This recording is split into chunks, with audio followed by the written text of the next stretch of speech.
Saudi আরবের Najran অঞ্চলে সম্প্রতি এক ইয়েমেনি হজযাত্রীর ভিডিও সামাজিক যোগাযোগ মাধ্যমে ব্যাপক আলোড়ন সৃষ্টি করেছে। ভিডিওটিতে দেখা যায় ওই হজযাত্রী অত্যন্ত যত্ন সহকারে সৌদি বাদশাহ সালমান বিন আব্দুল আজিজের একটি প্রতিকৃতি বা পোর্ট্রেট থেকে ধুলোবালি পরিষ্কার করছেন। সাধারণ এক পথচারীর এমন অকৃত্রিম সম্মান প্রদর্শনের দৃশ্যটি ক্যামেরাবন্দী হওয়ার পর তা মুহূর্তেই ভাইরাল হয়ে যায়। ক্লিপটিতে দেখা যায় ওই ব্যক্তি নিজের রুমাল দিয়ে অতি সযত্নে বাদশার ছবির উপর জমে থাকা ধুলো মুছে দিচ্ছেন।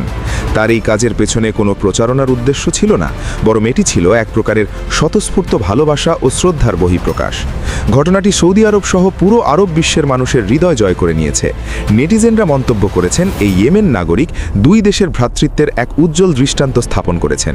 এদিকে ভিডিওটি ছড়িয়ে পড়ার পর একাধিক নির্ভরযোগ্য প্ল্যাটফর্মে খবর করা হয়েছে যে ওই ব্যক্তিকে তার এই মহানুভবতার স্বীকৃতিস্বরূপ ৫ লক্ষ সৌদি রিয়াল পুরস্কার দেওয়া হয়েছে, বাংলাদেশি টাকায় যা ১,৬৪,০০,০০০ টাকার বেশি। পাশাপাশি অনেক সৌদি নাগরিক তাকে ব্যক্তিগতভাবে ধন্যবাদ জানিয়েছেন এবং তার এই কাজটিকে নিখাত আনুগত্য ও আদব হিসেবে অভিহিত করেছেন।